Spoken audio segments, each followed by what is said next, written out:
ಈಗ ಯುಟಿ ಖಾದರ್ ಅವರು.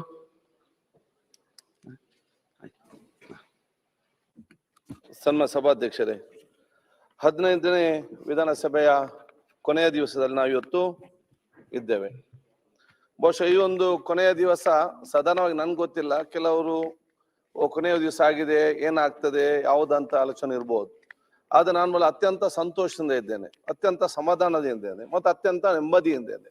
ಅಧಿಕಾರ ಯಾರಿಗೂ ಕೂಡ ಶಾಶ್ವತವಲ್ಲ.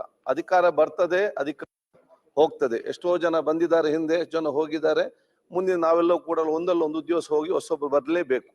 ಅದು 5 ವರ್ಷದ ಅವಧಿಯಲ್ಲಿ ನಾವು ಬಹುಶಃ ಜನಪರವಾಗಿ ಮತ್ತು ಜನರ ಧ್ವನಿಯಾಗಿ ಮತ್ತು ಜನಪರ ಮಾಡಿದ ಕೆಲಸ ಇವತ್ತು ನಮ್ಮ ನೆಮ್ಮದಿಯಿಂದ ಇರಲಿಕ್ಕೆ ಸಾಧ್ಯವಾಗಿದೆ. ಯಾವುದೇನು ಅಪೇಕ್ಷೆಯನ್ನು ಪಡೆದೆ ನಾವು ಜನರ ಕೆಲಸ ಮಾಡ್ಲಿಕ್ಕೆ ಹೊರಟಾಗ ನಾವು ಸಿಕ್ಕಿದ್ರಲ್ಲಿ ನಾವು ಸಂತೋಷ ಪಡುವಂತ ಅವಕಾಶ ಇವತ್ತು ಆಗ್ತದೆ. ಸಿಕ್ಕಿದಂತ ಅವಕಾಶವನ್ನು ಸಮರ್ಥವಾಗಿ ನಿಭಾಯಿಸಿದ ನಮ್ಮದಿಂದ ಬಹುಶಃ ಇವತ್ತು ನಾವು ಈ ಒಂದು ಕೊನೆಯ ಹಂತದಲ್ಲಿ ನಾವು ಇವತ್ತು ಇದ್ದೇವೆ. ಬಹುಶಃ ಈ ಒಂದು 15 ವರ್ಷದ ಈ ಒಂದು 15ನೇ ಅಸೆಂಬ್ಲಿ ನಮ್ಗೆಲ್ಲರಿಗೂ, ನನಗೆ ವಿಶೇಷವಾಗಿ ಬಹಳಷ್ಟು ಸಂತೋಷ ಮತ್ತು ನೆನಪಿಡುವಂತ ಒಂದು ಅಧಿವೇಶನ ಹೇಳಲಿಕ್ಕೆ ಇಚ್ಛಿಸ್ತೇನೆ. ಅದಕ್ಕಾಗಿ ಬಹುಶಃ ನಾನು ಪ್ರಪ್ರಥಮವಾಗಿ ನನಗೆ ಕಳೆದ ಸಲ ಸ್ಪರ್ಧಿಸಲು ಅವಕಾಶ ಮಾಡಿಕೊಟ್ಟು ನಮ್ಮ ಪಕ್ಷದ ಎಲ್ಲ ನಾಯಕರಿಗೂ, ಆ ಸಂದರ್ಭದಲ್ಲಿ ನನ್ನನ್ನು ಗೆಲ್ಲಿಸಿ ನನ್ನ ಕ್ಷೇತ್ರದ ಉಲ್ಲಾಳ ಕ್ಷೇತ್ರದ ನನ್ನ ಎಲ್ಲ ಮತದಾರರಿಗೂ ಮತ್ತು ಬಹುಶಃ ಎಲ್ಲ ನಮ್ಮ ಕ್ಷೇತ್ರದ ಧಾರ್ಮಿಕ ಮುಖಂಡ ನನಗೆ ಆಶೀರ್ವಾದ ಸಲಹೆ ಧಾರ್ಮಿಕ ಮುಖಂಡರಿಗೂ, ಎಲ್ಲ ಹಿರಿಯ ನಾಯಕರಿಗೂ, ಮಾಧ್ಯಮ ಮಿತ್ರರಿಗೂ ಬಹುಶಃ ಈ ಜನಪ್ರತಿನಿಧಿ ಬರಲಿಕ್ಕೆ ಅವಕಾಶ ಮಾಡಿಕೊಟ್ಟದಕ್ಕೆ ನನ್ನ ವಿಶೇಷ ಋಣಿ ಮತ್ತು ನನ್ನ ಕೃತಜ್ಞತೆ ನಾನು ಇವತ್ತು ಸಲ್ಲಿಸಲಿಕ್ಕೆ ನಾನು ಇವತ್ತು ಬಯಸ್ತೇನೆ. ಬಂದಂತ ಸಂದರ್ಭದಲ್ಲಿ ರಾಜಕೀಯದ ಒಂದು ವ್ಯವಸ್ಥೆಯಲ್ಲಿ ಸಮ್ಮಿಶ್ರ ಸರ್ಕಾರದಲ್ಲಿ ಬಹುಶಃ ನಮ್ಮ ನಾಯಕ ಸಿದ್ದರಾಮಯ್ಯ ಅವರು, DK ಶಿವಕುಮಾರ್ ಅವರು, ಆಲ್ ಇಂಡಿಯಾದ ನಾಯಕರೆಲ್ಲ ಸೇರಿ ನನ್ನನ್ನು ಕೂಡ ಸಚಿವರಾಗಿ ಮಾಡುವಂತ ಅವಕಾಶ ಕೂಡ ಇವತ್ತು ಆಯಿತು. ಸಚಿವರಾಗಿ ಬೇರೆ ಬೇರೆ ಕೆಲಸ ಮಾಡುವ ಅವಕಾಶಗಳು ಸಿಕ್ಕಿದೆ. ಜಿಲ್ಲೆಯ ಉಸ್ತುವಾರಿ ಸಚಿವನಾಗಿದ್ದುಕೊಂಡು ಬಹುಶಃ ಬಹಳಷ್ಟು ಕೆಲಸ ಕಾರ್ಯ ಮಾಡೋ ಜೊತೆಯಲ್ಲಿ ಬಹಳಷ್ಟು ನಿರ್ದಿಷ್ಟವಾದ ಆ ಒಂದು ಕ್ರಮತೆಗೆ ಅವಕಾಶ ಸಿಕ್ಕಿದೆ. ಸಭಾಧ್ಯಕ್ಷ, ನಾನು ಬಹಳ ಹೆಮ್ಮೆಯಿಂದ ಆಗಲೇ ಹೇಳ್ತಾ ಇರ್ತೇನೆ, ಇಡೀ ನಮ್ಮ ದಕ್ಷಿಣ ಕನ್ನಡ ಜಿಲ್ಲೆಯಲ್ಲಿ ಇಡೀ ಎಲ್ಲ ನನ್ನ ಕ್ಲಬ್ಗಳನ್ನು ಬಂದ್ ಮಾಡಿಸಿದೆ. ವಿಡಿಯೋ ಗೇಮ್ ಬಂದ್, ಸ್ಕಿಲ್ ಗೇಮ್ ಬಂದ್, ಲೈವ್ ಗೇಮ್ ಬಂದ್, ಯಾವುದೆಲ್ಲ ಬಹುಶಃ ಇವತ್ತು easy money makes all problem ಅಂತ ಹೇಳಿಕೊಂಡು ಏನೆಲ್ಲ ಅವಕಾಶ ಇತ್ತ, ಎಷ್ಟೇ ಒತ್ತಡ ಇದ್ರು ಕೂಡ, ಎಷ್ಟೇ ಸಮಸ್ಯೆ ಕೂಡ ಇತಿಹಾಸದಲ್ಲಿ ದಕ್ಷಿಣ ಎಲ್ಲವೂ ಕೂಡ ಒಂದು ಬಂದ್ ಮಾಡಿಸುವಂತ ವ್ಯವಸ್ಥೆ ಅವತ್ತಿನ ಕಾಲಘಟ್ಟದಲ್ಲಿ ಎಲ್ಲರ ಅಧಿಕಾರಿ, ಎಲ್ಲ ಇಲಾಖೆ ಅಧಿಕಾರ ಸಹಕಾರ ಮುಖಾಂತರ ಆಯ್ತು ಅಂತ ಕೂಡ ಹೇಳಲಿಕ್ಕೆ ನಾನು ಇವತ್ತು ಇಚ್ಛಿಸುವಂಥದ್ದು. ಬಹುಶಃ ಅಂದಿನ ಕಾಲದಲ್ಲಿ ಬಹುಶಃ ಮುಖ್ಯಮಂತ್ರಿ ಕುಮಾರಸ್ವಾಮಿ ಅವರು ಇದ್ರು. ಬಹುಶಃ ಇವತ್ತು ಒಬ್ಬೊಬ್ಬ ಸೋದರನಾಗಿ ಸ್ನೇಹಿತರೆ ಅತ್ಯಂತ ನನಗೆ ಗೌರವ ಇದೆ. ಯಾಕೆ ಒಂದೇ ಬಹಳಷ್ಟು ನನಗೆ ಇದ್ದಾಗ ಅದ್ರಲ್ಲಿ ಒಂದು ಅತ್ಯಂತ ಗೌರವ ಏನದು ಹೇಳಿದ್ರೆ, ಉಳ್ಳಾಳ ತಾಲೂಕು ನಿರ್ಮಾಣ ಮಾಡ್ಬೇಕಂತ ಸಭಾಧ್ಯಕ್ಷರು ಇಲ್ಲಿ ಬಜೆಟ್ ಅಲ್ಲಿ ಪ್ರಸ್ಥಾನ ಮಾಡುವಾಗ ನನಗೆ ಹೇಳಿಕೆ ಮರ್ತೋಯ್ತು. ತದನಂತರ ಹೇಳಿದೆ, ಕ್ಯಾಬಿನೆಟ್ ಪಾಸ್ ಆಗೋ ನಾನು ಇರ್ಲಿಲ್ಲ. ನಾನು ಬರೇ ಒಂದು ಮೂವಿಂಗ್ ಅಲ್ಲಿ ಫೋನ್ ಮಾಡಿ ಹೇಳಿದೆ, ನನ್ಗೊಂದು ತಾಲೂಕು ಆಗ್ಬೇಕಿತ್ತು, ಮೊನ್ನೆ ನಾನು ಕ್ಯಾಬಿನೆಟ್ಗೆ ಬರ್ಲಿಲ್ಲ. ಬ್ರದರ್ ಡೋಂಟ್ ವರಿ, ನಾನು ಬರದಲ್ಲಿ ಕ್ಯಾಬಿನೆಟ್ ಅಲ್ಲಿ ಬಜೆಟ್ ಅಲ್ಲಿ ಇಲ್ಲದೆ ಕ್ಯಾಬಿನೆಟ್ ಅವತ್ತು ಪಾಸ್ ಆಗದೆ ನೇರವಾಗಿ ಮುಖ್ಯಮಂತ್ರಿಗೆ ಅದನ್ನು ಪಾಸ್ ಮಾಡಿದಂತ ತಾಲೂಕಿನ ಇತಿಹಾಸದಲ್ಲಿ ಇದ್ರೆ ಅದು ಉಳ್ಳಾಳ ತಾಲೂಕು ಅಂತ ಹೇಳಲಿಕ್ಕೆ ನಾನು ಇವತ್ತು ಬಯಸ್ತೇನೆ. ಅದಕ್ಕಾಗಿ ನಾನು ಯಾವ ಕಾರಣ ಇವತ್ತು ನನ್ನ ಅವಶ್ಯ ಇವತ್ತು ಆಗುವಂಥದ್ದು. ಸಭಾಧ್ಯಕ್ಷರು, ಇವತ್ತು ನಮ್ಮ ತದನಂತರ ಬಂದಂತೆಲ್ಲ ಮುಖ್ಯಮಂತ್ರಿ ನಮಗೆ ವಿಶೇಷ ಸಹಕಾರ ಕೊಟ್ಟಿದ್ದಾರೆ.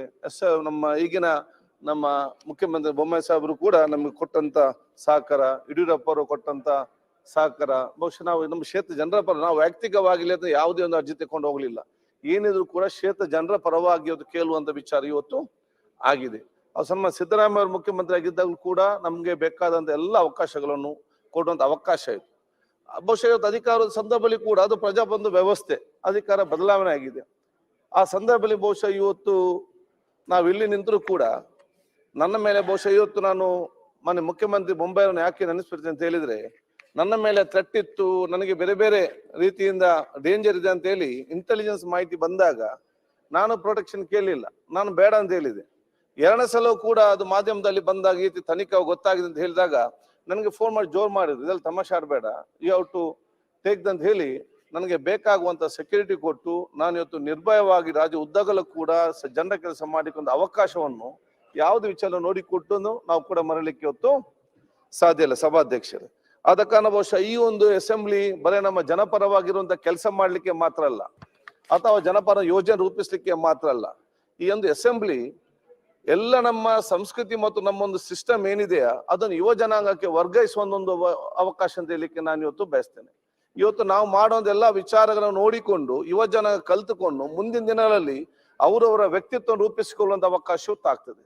ಅದಕ್ಕಾಗಿ ಮಾಡೆಲ್ ಆಗಿ ಇವತ್ತು ನಮ್ಮ ಬಹಳಷ್ಟು ಇವತ್ತು ಪ್ರತಿನಿಧಿಗಳು ಇವತ್ತು ಇದ್ದಾರೆ. ಅದರಲ್ಲಿ ಹಿರಿಯರಾಗಿರುವಂತಹ ಸನ್ಮಾನ್ಯ ಯಡಿಯೂರಪ್ಪಜಿಯವರು ಇದ್ದಾರೆ, ಮತ್ತೆ ಹಿರಿಯರಾಗಿರುವಂತಹ ಸನ್ಮಾನ್ಯ ಸಿದ್ದರಾಮಯ್ಯಜಿಯವರು ಇದ್ದಾರೆ, ಮುಖ್ಯಮಂತ್ರಿಗಳಿದ್ದಾರೆ, ಬಹುಶಃ ನಮ್ಮ ಲಾ ಮಿನಿಸ್ಟರ್ ಅಂತ ಮಾಧುಸ್ವಾಮಿ ಇದ್ದಾರೆ. ಅದೇ ರೀತಿ ಡಿ ಕೆ ಶಿವಕುಮಾರ್ ಇರಲಿ, ಕುಮಾರಸ್ವಾಮಿ ಅವರು ಇರಲಿ, ನಮ್ಮ ರಾಮಸ್ವಾಮಿ ಇರಲಿ, ಶಿವಲಿಂಗೇರಿ ಅವರು ಇರಲಿ, ನಮ್ಮಲ್ಲಿರುವಂತ ಬಹಳಷ್ಟು ರಮೇಶ್ ಕುಮಾರ್ ಅವರು, ಈಶ್ವರನ್, ಬಹುಶಃ ಎಲ್ಲರೂ ಕೂಡ ಇವತ್ತು ಒಂದಲ್ಲೊಂದು ರೀತಿಯಿಂದ ಯುವ ಜನಾಂಗ ಮೇಲೆ ಪ್ರೇರಿತರಾಗಿರುವಂತ ವ್ಯಕ್ತಿತ್ವ ರೂಪಿಸಿಕೊಂಡು ಕಲಿಯುವಂತ ವಿಚಾರ ಇವತ್ತು ಆಗುವಂಥದ್ದು.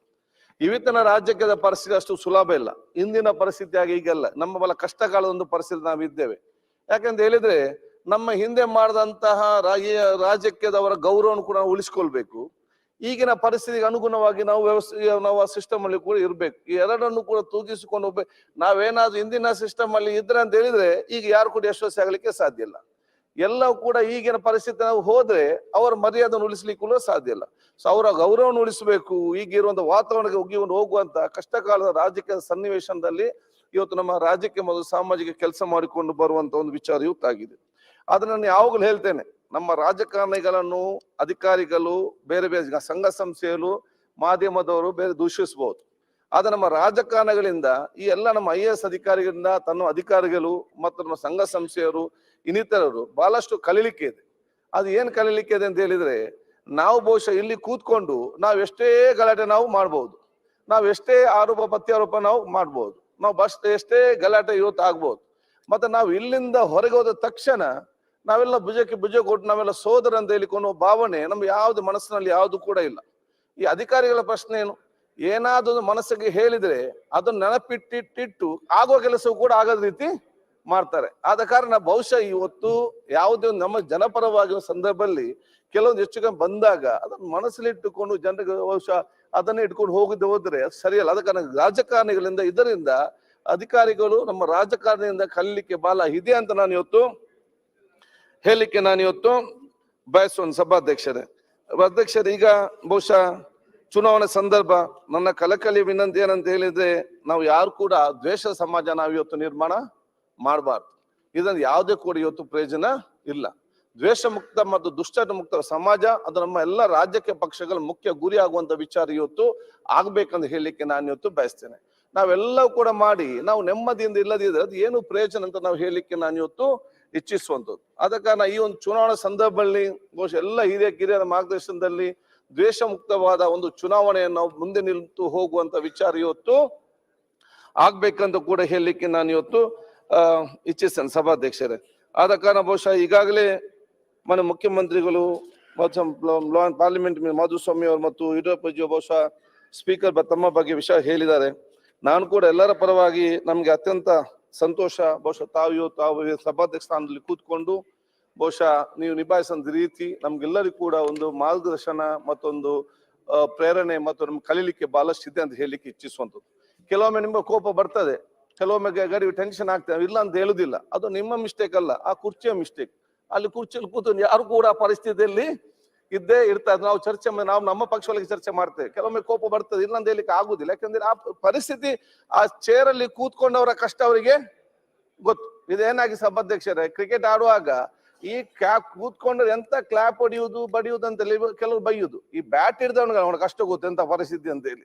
ಆದ ಕಾರಣ ಅಲ್ಲಿ ಕೂತ್ಕೊಂಡವರಿಗೆ ಇದರ ಕಷ್ಟ ಗೊತ್ತಾಗುವಂತ ವಿಚಾರ ಈ ಸಲ ಹೆಚ್ಚು ಕಮ್ಮಿ ಇರ್ಬೋದು.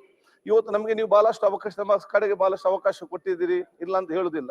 ನಮ್ಗೆ ಇನ್ನಷ್ಟು ಕೊಡ್ಲಿಕ್ಕೆ ಬೇಕಾದ್ರೆ ನಮ್ಗೆ ಅಪೇಕ್ಷೆ ಇತ್ತು, ನಿಮ್ಗೂ ಕೂಡ ಮನಸ್ಸಿತ್ತು. ಅದು ಅವರ ಕೆಲವು ಒತ್ತಡದಿಂದ ಕೆಲವೊಮ್ಮೆ ಕೊಡ್ಲಿಕ್ಕೆ ಕೂಡ ಆಗದಂತ ಪರಿಸ್ಥಿತಿ ಇತ್ತು. ಅದೊಮ್ಮೆ ಆ ಕಡೆ ಒಮ್ಮೆ ಈ ಕಡೆ ಅಂತ ಕೂಡ ಬ್ಯಾಲೆನ್ಸ್ ಮಾಡಿ ಮಾಡಿ ಮಾಡಿ ಅವ್ರು ಎಲ್ಲರಿಗೂ ನಮ್ಮನ್ನು ಮೆಚ್ಚುವ ರೀತಿಯ ವ್ಯಕ್ತಿತ್ವ ರೂಪಿಸುವುದೇ ಬಹುಶಃ ನಿಮ್ಮ ಯಶಸ್ವಿಯ ಒಂದು ವ್ಯಕ್ತಿತ್ವ ಹೇಳಲಿಕ್ಕೆ ನಾನು ಇವತ್ತು ಬಯಸ್ತೇನೆ. ಬಹುಶಃ ನೀವು ಇದು ಮಾತ್ರ ನಾನು ಹೇಳಿದೆ, ಸ್ಪೀಕರ್ ಮಾತ್ರ ಅಲ್ಲ, ಪ್ರಬಲವಾದ ಪ್ರತಿಪಕ್ಷ ನಾಯಕನಾಗಲಿಕ್ಕೂ ಕೂಡ ಅವ್ರಿಗೆಲ್ಲ ರೀತಿಯ ಒಂದು ವಿಶೇಷವಾದ ವ್ಯಕ್ತಿತ್ವ ಇದೆ. ಅಲ್ಲ, ನೀವೇನಾದ್ರು ಮುಂದಿನ ಯಾವಾಗಲೂ ಮಿನ್ನೆಲ್ಲ ಅಧಿಕಾರಕ್ಕೆ ಬಂದ್ರೆ ಮಿನಿಸ್ಟರ್ ಯಾಕೆ, ಅವ್ರು ಚೀಫ್ ಮಿನಿಸ್ಟರ್ ಆಗುವಂತ ಎಲ್ಲ ವ್ಯಕ್ತಿತ್ವ ಕೂಡ ಇರುತ್ತೆ ಅಂತ ಹೇಳಲಿಕ್ಕೆ ನಾನು ಇವತ್ತು. ಆದ ಕಾರಣ ತಾವು ಅಲ್ಲಿ ಕೂತ್ಕೊಂಡು ಈ ರೀತಿಯ ಒಂದು ವ್ಯಕ್ತಿತ್ವ ಬಹುಶಃ ತಾವೆಲ್ಲ ತಮ್ಮ ನಿಭಾಯಿಸೋ ರೀತಿ ನಮ್ಗೆಲ್ಲರಿಗೂ ಕೂಡ ಇವತ್ತು ಬಹಳಷ್ಟು ನಮ್ಮನ್ನು ಕೂಡ ಬೆಳೆಸ್ಕೊಳ್ಳಿಕ್ಕೆ ದೊಡ್ಡ ಮಟ್ಟದ ಅವಕಾಶ ಇವತ್ತು ಆಗಿದೆ. ಇದೆಲ್ಲ ಚುನಾವಣಾ ಸಂದರ್ಭ, ಎಲ್ಲ ಟೆನ್ಷನ್ ಏನಾಗ್ತದೆ ಯಾವ್ದಾಗ್ತದೆ ಅಂತ ಹೇಳಿ ನಾನು ಹೇಳಿಷ್ಟೇ, ಟೆನ್ಷನ್ ಮಾಡಿ ಒಂದು ರಾಜ್ಯಕ್ಕೆ ಮಾಡಬೇಡಿ. ಟೆನ್ಷನ್ ಮಾಡಿ ನಿಮ್ಗೆ ತಲೆಗೆಟ್ಟಿದೆ ರಾಜಕೀಯ ಮಾಡ್ಲಿಕ್ಕೆ. ಅದಕ್ಕೆ ಯಾಕೆಂತ ಹೇಳಿದ್ರೆ ಎಲ್ಲ ರೋಗಕ್ಕೆ ಟೆನ್ಷನ್ ಇದೆ, ಎಲ್ಲ ರೋಗಕ್ಕೆ ಮದ್ದಿದೆ, ನಿಮ್ಮ ಟೆನ್ಷನ್ಗೊಂದು ಮದ್ದಿಲ್ಲ. ಮತ್ತೆ ಎಲ್ಲಾ ರೋಗ ಬರುದು ಯಾವ್ದ್ರಿಂದ? ನಿಮ್ಮ ಟೆನ್ಷನ್ ಇಂದಾಗಿ. ಟೆನ್ಷನ್ ಮಾಡಿ ಯಾಕೆ ನಾವು ರಾಜಕೀಯ ಮಾಡ್ಬೇಕು? ಇದು ಏನ್ ಅಗತ್ಯ? ನಾವು ಎಷ್ಟು ವರ್ಷ ಇದ್ದೇವೆ ಅಂತ ಗೊತ್ತಿಲ್ಲ. ದೇವರು ಕೊಟ್ಟಂತ ಆಯುಷ್ಯವನ್ನು ಚೆನ್ನಾಗಿ ನಿಭಾಯಿಸಿಕೊಂಡು ಸಂತೋಷದಿಂದ ಬಹುಶಃ ನಾವು ನಮ್ಮ ಜೀವನ ಪೂರ್ತಿಗೊಳಿಸು ನಮ್ಮೆಲ್ಲರ ಉದ್ದೇಶ. ಟೆನ್ಷನ್ ಮಾಡಿಕೊಂಡು ಯಾಕೆ ಇರ್ಬೇಕಂತ ನನ್ನ ಇವತ್ತು ಅನಿಸಿಕೆ ಅಂತ ಹೇಳಲಿಕ್ಕೆ ನಾನು ಇವತ್ತು ಬಯಸ್ತೇನೆ. ನಾನು ಯಾವಾಗಲೂ ಸಭಾಧ್ಯಕ್ಷರೇ ಹೇಳುವುದಿದೆ, ನಾನೊಬ್ಬ ಬರಗಾರ ಬರೆದ ಕೇಳಿದ್ದೇನೆ, ನಮ್ಮ ಎಲ್ಲ ವಿಶ್ವಾಸ ಇದೆ ಸ್ವರ್ಗ ಇದೆ ಅಂತೇಳಿ. ಆದ್ರೆ ಯಾರು ಕೂಡ ಸ್ವರ್ಗವನ್ನು ನೋಡ್ಲಿಲ್ಲ, ಯಾರಿಗೂ ಹೋಗ್ಲಿಕ್ಕೆ ಅರ್ಜೆಂಟ್ ಕೂಡ ಇಲ್ಲ, ಸ್ವಲ್ಪ ಇಲ್ಲಿ ಇರ್ತೇವೆ ಭಾವನೆಯಲ್ಲಿ ಇವತ್ತು ಇದ್ದಾರೆ, ನಾವ್ ಯಾರು ನೋಡಿಲ್ಲ. ಬರೆಯವನು ಬರೀತಾನೆ, ನಮ್ಗೆ ಸ್ವರ್ಗ ಇದೆ ಅಂತ ವಿಶ್ವಾಸ ಇದೆ, ನಾವು ಯಾರು ಕೂಡ ನೋಡ್ಲಿಲ್ಲ. ಅದ ನನ್ಗೆ ಅನಿಸ್ತದೆ ದೇವರು ನಮ್ಮನ್ನು ಸ್ವರ್ಗ ಅಂತ ಹೇಳಿಯೇ ಈ ನಮ್ಮ ಭೂಲೋಕಿಗೆ ನಮ್ಮನ್ನು ಕಲಿಸಿದ್ದಾರೆ.